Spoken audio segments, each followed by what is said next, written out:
నమస్కారం అండి, నా పేరు డాక్టర్ సువర్చల, జీవా ఫర్టిలిటీ సెంటర్స్లో సైంటిఫిక్ డైరెక్టర్ని. షుగర్ ఎక్కువ తినకండి. సంతానలేమి సమస్యతో బాధపడుతున్నాగా, లేదా ట్రీట్మెంట్కి వెళ్తున్నప్పుడు, లేదా ఫర్టిలిటీ కోసం, జనరల్ ప్రెగ్నెన్సీ కోసం కూడా షుగర్ ఎక్కువ తినకండి అని చెప్తారు. అసలు ఈ షుగర్ ఏంటి, షుగర్కి ఫర్టిలిటీకి సంబంధం ఏంటో చూద్దాం. షుగర్ కార్బోహైడ్రేట్స్ అండి. అంటే ఈ కార్బోహైడ్రేట్స్ మన బాడీలో ఎనర్జీ కోసం చాలా అవసరమైన పదార్థం. షుగర్ అన్ని స్వీట్ కార్బోహైడ్రేట్స్ కోసం వాడతాము. అది సూక్రోజ్ కావచ్చు, టేబుల్ షుగర్ కావచ్చు. టేబుల్ షుగర్లు అంటే మనం వాడే షుగర్ ని డబుల్ షుగర్ కూడా అంటారు. కార్బోహైడ్రేట్ సింపుల్ షుగర్ గా మారుతుంది. ఈ సింపుల్ షుగర్ మన ఎగ్జాంపుల్స్ ఏంటంటే గ్లూకోజ్. ఈ గ్లూకోజ్ మన బాడీ వాడుతుంది ఎనర్జీ కోసం. సో ఎనర్జీ దేనికి? బాడీలో ప్రతి పార్ట్ ఫంక్షన్ చేయాలంటే ఈ ఎనర్జీ మనకు అవసరం. షుగర్ న్యాచురల్ ఫ్రూట్స్ లో కూడా ఉంటాయండి. ఫ్రూట్స్, డైరీ ప్రొడక్ట్స్ లో అండ్ కొన్నిట్లో యాడ్ చేసుకుని కూడా మనం కన్జ్యూమ్ చేస్తాం. షుగర్ వైట్ గా ఉండొచ్చు. మీరు మామూలుగా ఇంట్లో వాడే షుగర్, రా, brown sugar, honey, corn syrup అని కూడా అమ్ముతుంటారు. సో అడల్ట్స్ లో, యంగ్ పీపుల్ అంటే 11 కన్నా ఎక్కువ వయసు ఉన్న వాళ్ళల్లో 30 grams కన్నా తక్కువ షుగర్ కన్సంప్షన్ ఉండాలి పర్ డే. ఇప్పుడు ఈ షుగర్ ఎక్కువ ఉందనుకోండి, అంటే poor blood sugar control, poor glucose tolerance ఉందనుకోండి, దీంట్లో సిమ్టమ్స్ ఏంటి చూద్దాము. హెడేక్స్ అవ్వడము, కొంచెం సేపు కూడా ఫుడ్ తినకపోతే బాడీలో ట్రెమర్స్, షేక్స్ రావడము, పువర్ కాన్సన్ట్రేషన్ ఉండడము, మూడ్ స్వింగ్స్ అవ్వడము, depression, high blood pressure, weight gain, పొట్ట చుట్టూ ఎక్కువ వెయిట్ ఉండడం అనేది ఎక్కువ ఈ షుగర్ గ్లూకోజ్ ఇంటాలరెన్స్ వాళ్ళలో చూడడం జరుగుతుంది. బట్ మీకు తెలుసా, టూ మచ్ రిఫైన్డ్ షుగర్ తింటే, అంటే cakes, biscuits, sweets, packaged foods, pastries ఇవన్నీ తింటే ఫర్టిలిటీ కూడా దెబ్బతినొచ్చు. ఇది ఎలా అంటే, ఎక్సెస్ కన్సంప్షన్ చేశారనుకోండి, ఈ రీఫైన్డ్ షుగర్స్ మీరు ఎక్సెస్గా తిన్నారనుకోండి, బాడీలో ఇన్ఫ్లమేషన్, అంటే ప్రతి సెల్లో వాపు రావడం, అంటే కరెక్ట్గా సరిగా పనిచేయవు. అప్పుడు అలాంటప్పుడు పైకి కనిపించదండి ఈ వాపు, బాడీలో ఇన్ఫ్లమేషన్ ఉంటుంది. హార్మోన్ డిస్రప్షన్, సరిగా హార్మోన్స్ రిలీజ్ అవ్వకపోవడం, కంటిన్యూస్గా ఈ అడ్రినల్ గ్లాండ్స్ పనిచేయడము.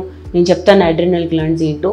ఈస్ట్ ఇన్ఫెక్షన్ అవ్వడము, ఇమ్యూనిటీ తగ్గిపోవడము, లెప్టిన్ రెసిస్టెన్స్ అవ్వడము, ఇవన్నిటితో పాటు బ్యాడ్ కొలెస్ట్రాల్, ట్రైగ్లిసరైడ్స్ కూడా బాడీలో ఇంక్రీజ్ అవ్వడం అనేది ఈ బ్లడ్ షుగర్ లెవెల్స్ కరెక్ట్గా కంట్రోల్లో లేకపోతే చూడడం జరుగుతుంది. చాలా కారణాలు ఉండొచ్చు ఈ పువర్ బ్లడ్ షుగర్ కంట్రోల్ అవ్వడానికి. హై రిఫైన్డ్ కార్బోహైడ్రేట్స్ తింటున్నారనుకోండి మీ డయట్లో, లేదా ఇన్సఫిషియెంట్ న్యూట్రియంట్స్ ఉన్నాయనుకోండి, కరెక్ట్ న్యూట్రిషన్ ఉన్న ఫుడ్ తినట్లేదు, ఎక్సర్సైజ్ లేదనుకోండి, ఎక్సెసివ్ ఆల్కహాల్ తాగుతున్నారు, క్రానిక్ స్ట్రెస్ ఉంది, ఎందుకంటే పొద్దాక స్ట్రెస్, యాంగ్జైటీ ఉందనుకోండి, డయాబెటీస్ ఉన్నప్పుడు, ఓవర్ వెయిట్ ఉన్నప్పుడు, హార్మోనల్ ఇంబ్యాలెన్సెస్, ఈ PCOS లాంటి కండిషన్స్ లో హార్మోనల్ ఇంబ్యాలెన్స్ ఉన్నప్పుడు, లేదా వివిధ మెడికల్ కండిషన్స్ వల్ల కూడా ఈ ప్రాబ్లం అవ్వచ్చు. ఎక్సెస్ షుగర్ కన్జ్యూమ్ చేస్తే ఫర్టిలిటీ దెబ్బతింటుంది. పురుషుల్లో కూడా, మహిళల్లో కూడా. పురుషుల్లో స్టడీస్ చెప్తున్నాయి, ఈ షుగర్ స్వీట్ అండ్ డ్రింక్స్ ఉంటాయి చూడండి, సాఫ్ట్ డ్రింక్స్ లాంటివి, ఇవన్నీ ఎక్కువ తాగడం వల్ల కణాలలో కదలిక అనేది తగ్గిపోవడం చూసారు.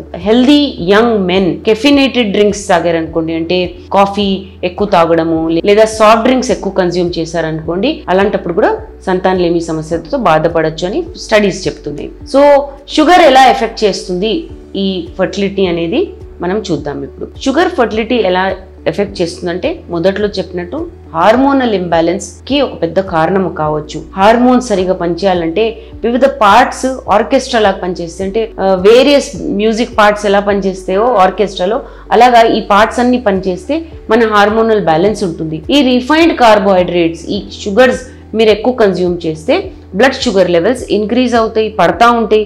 ఇన్సులిన్ లెవెల్స్ పడడం, ఎక్కువ అవ్వడము అనేది చాలా కామన్ ఫ్యాక్టర్. ఈ షుగర్ లెవెల్స్ పడినప్పుడు అడ్రినల్ గ్లాండ్స్ అనేవి హార్మోన్స్ రిలీజ్ చేస్తే, ఏవైతే కార్టిజాల్, అడ్రినలిన్ అంటారు. ఎందుకు రిలీజ్ అవుతాయి అంటే, షుగర్ లెవెల్స్ రిస్టోర్ అవడానికి. అంటే తగ్గిపోయినాయి కదా, మీరు ఇప్పుడు ఈ ఎక్కువ కన్సంప్షన్ చేస్తున్నప్పుడు షుగర్ లెవెల్స్ మళ్ళీ రిస్టోర్ చేయడానికి కార్టిజాల్, అడ్రినలిన్ రిలీజ్ అవుతాయి. సో రిఫైన్డ్ షుగర్ ఎక్సెస్ గా కన్జ్యూమ్ చేస్తున్నప్పుడు అడ్రినల్ గ్లాండ్స్ రిపీటెడ్ గా పనిచేస్తూ ఉంటాయి. ఈ కార్టిజాల్, అడ్రినలిన్ అనేది రిలీజ్ చేస్తూ ఉంటాయి. ఈ ఎక్కువ పనిచేయడం వల్ల అడ్రినల్ గ్లాండ్స్ అనేవి స్లో డౌన్ అయిపోతాయి. ఫెటీగ్ అంటారు, అంటే అలసటగా పనిచేస్తుంటాయి. దీనివల్ల మెయిన్ హార్మోన్స్ బాడీలో ఉన్నవి కూడా బ్యాలెన్స్ తప్పుతాయి.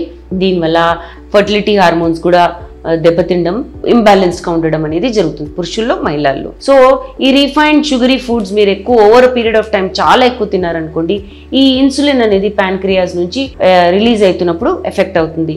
ఇన్సులిన్ అనేది ప్యాన్క్రియాస్ నుంచి, ప్యాన్క్రియాస్ అంటే ఒక చిన్న భాగం, ఆ ప్యాన్క్రియాస్ నుంచి రిలీజ్ అవుతుంది. దీని పాత్ర ఏంటంటే బాడీలో ఉన్న షుగర్ ని ఎనర్జీ కింద కన్వర్ట్ చేస్తుంది. బట్ టూ మచ్ ఇన్సులిన్ ఉందనుకోండి, కాన్స్టెంట్ గా pancreas too much insulin release చేస్తుంది అనుకోండి, అలాంటప్పుడు ఇన్సులిన్ రెసిస్టెన్స్ అనేది ఏర్పడుతుంది. ఇన్సులిన్ ఎక్కువ ఉన్నప్పుడు ఓవ్యులేషన్ సరిగా అవ్వకపోవడము, లేదా అండాలలో మెచ్యూరిటీ సరిగా ఉండకపోవడం అండాశయాల్లో అనేది ఒక చాలా కామన్ ప్రాబ్లం. ఇది PCOS పేషెంట్స్ లో ఎక్కువ చూడడం జరుగుతుంది. కొన్ని న్యూట్రిషనల్ సప్లిమెంట్స్ ఇవ్వచ్చండి ఇన్సులిన్ రెసిస్టెన్స్ ని, లేదా అండం రిలీజ్ అవ్వడానికి కొన్ని ఇవ్వచ్చు.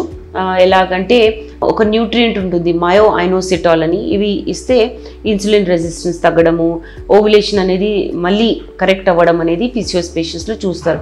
కానీ గుర్తుపెట్టుకోండి, ఇవి మీరే వేసుకోకండి. సలహా లేకుండా ఒక ఫర్టిలిటీ స్పెషలిస్ట్ను, ఎండోక్రైనాలజిస్ట్ను, ఫిజిషియన్ను కలిస్తే వాళ్ళు ఎంత డోస్ పెట్టాలో, మీకు ఎంత ఉందో షుగర్ లెవెల్, దాన్ని బట్టి ఈ సప్లిమెంట్ అనేది పెడతారు. టూ మచ్ రిఫైన్డ్ షుగర్ తిన్నప్పుడు ఏంటంటే న్యూట్రియంట్ స్టేటస్, బాడీలో ఉన్న కరెక్ట్ న్యూట్రిషన్ అబ్జార్ప్షన్ కూడా అవ్వదు. విటమిన్స్, మినరల్స్ ఏవైతే అవసరం ఉంటాయో అవి అబ్జార్బ్ అవ్వవు. Vitamin E, magnesium, multivitamins B లాంటివి ఇవన్నీ ఫర్టిలిటీకి అవసరము, ఇవి అబ్జార్బ్ అవ్వకపోవడం అనేది జరుగుతుంది. సో మనం ఏం చేయొచ్చు, కొన్ని టిప్స్ ఇస్తాను షుగర్ లెవెల్స్ కంట్రోల్ చేయడానికి.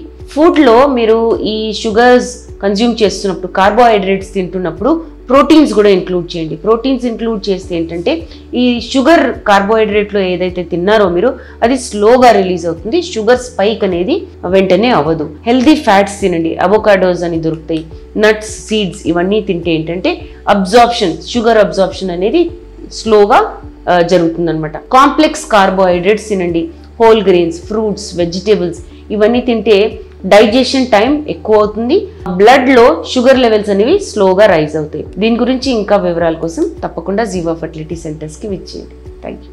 చాలా థ్యాంక్స్ అండి మా వీడియోస్ చూస్తున్నందుకు. మరిన్ని ఇలాంటి ఇంట్రెస్టింగ్ వీడియోస్ కోసం మా ఛానల్ని తప్పకుండా సబ్స్క్రైబ్ చేయండి. Thank you.